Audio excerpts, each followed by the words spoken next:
burned up in the firebombing Okay. the previous weekend. So I said, I know what he looks like. He said, well, go out front and bring him backstage when he comes in. So I said, okay. And I went and sat in the little, it was a small lobby facing the steps. And the Audubon is huge, huge place. Very wide and very long. And so I'm sitting back there watching the steps, waiting for Reverend Galamison to come up. And then I heard Brother Malcolm say, Assalamu alaikum. And after that, I heard shots.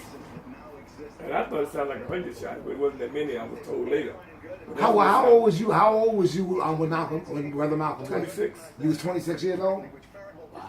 It happened 3 days before my 27th birthday.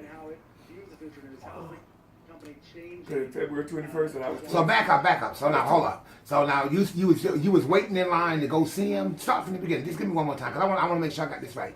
If I ever tell this, you're saying now you're standing in line. Brother Malcolm said he wanted to talk to you backstage, but before he had. I wasn't standing in line. I was in the Audubon ballroom.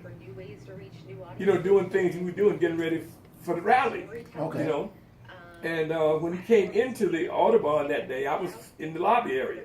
Okay. Doing whatever you do, you know, when you're getting ready for the rally. So when he came and said, Brother Peter, when you get a chance, come backstage. I want to talk to you.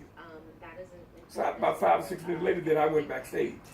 Okay. And that's when he was concerned because the day before I had written something. He had asked me to not distribute it at the rally. What was the article that you wrote? To this day, I don't know what happened to it. We'd already run him off. Okay. And you were So working we for put who? him to the side. I think the police probably got him. But you were working for who at that time?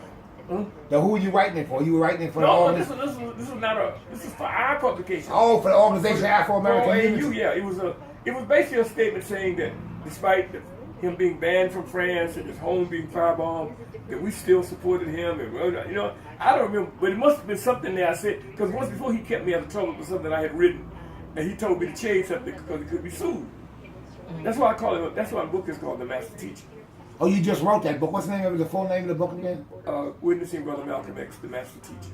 Okay. So now, But before the first newsletter that I wrote, I wrote my first article in the very first OAAU newsletter, and he was in Africa at the time at the OA Organization of African Unity Conference.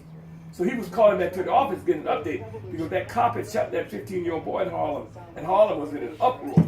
You know, so he would call back to get an update on what was happening, and he told us to keep our people out of it.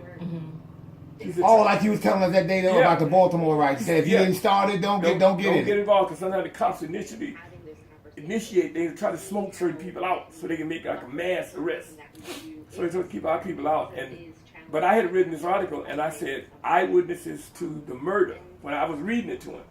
And when I got to the point where I said eyewitnesses to the murder, he stopped me. He said, no, but you can't say murder because murder and murderer are legal terms that you can only use when the person has been convicted. And you know he's going to be acquitted. Oh, you know about that.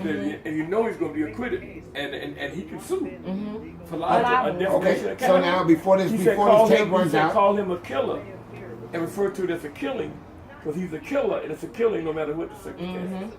And so we'd all run off that old mimeograph machine where you had to turn the handle and everything. We'd already run off about 500 or 600 of those things. So rather than try to run them over again, waste paper and ink, we sat down and just scratched out the word murder and wrote killing at the top. And then we, and that's the way the first newsletter looks.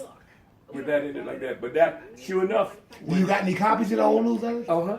Yeah, I'm going to take some pictures. Sure enough, when later, Martin Luther King's organization and an organization called CORE, the Congress of Racial Equality, that cop sued both of them because they had put out information calling him a murderer. Wow. So now,